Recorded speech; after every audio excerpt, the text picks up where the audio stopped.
São Paulo a couple years ago, so it hasn't been that long. What I like about South America in general is they're more passionate about music, and especially hard rock. You know, they love it, and you can see they love it. It's like when you're playing songs that even they don't know, they react positively to it. So yeah, I love playing down here.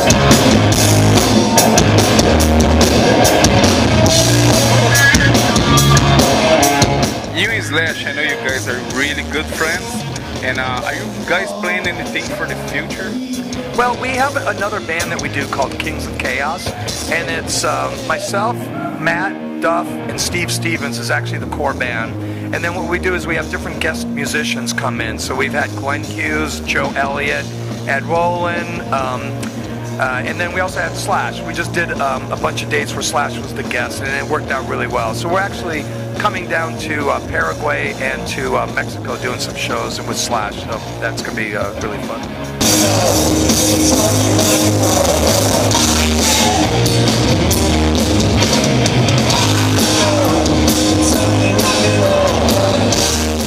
What were your favorite bands in the past when you started to play and when you started to like music?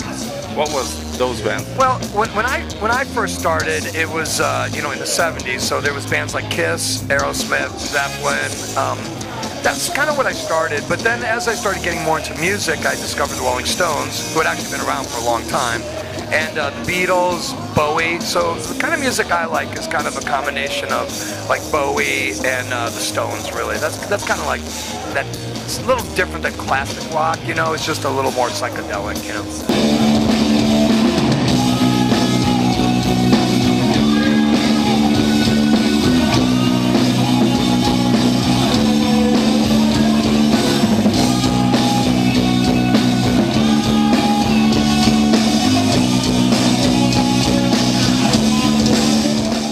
How do you think the internet changed the way people, I mean the musicians, they can get in touch with their public, with their people, you know? Well, you know, there's a good side of that and there's a bad side to that.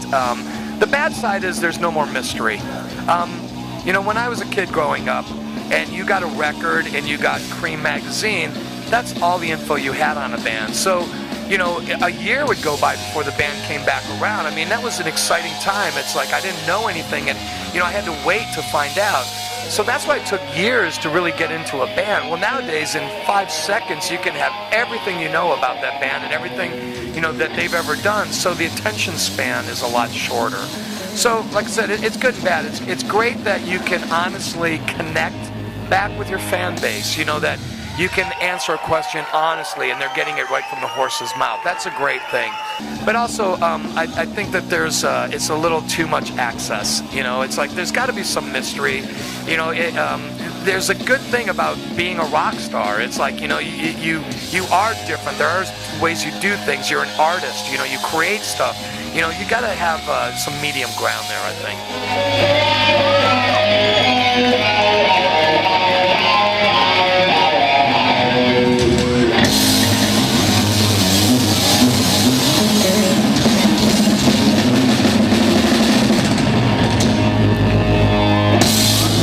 As you know, we did your Brazilian website for your Brazilian tour. So, do you like it? Absolutely, yeah. I thought you guys did a great job. I mean, I like that you used, you know, different pictures and also took the pictures and did something with them. I really liked the glow around the Les Paul and everything. I thought that was really nice. I mean, you know, whenever you're working, you know, with that, you know, you got to have some creativity in there. And I thought you guys did a great job with that.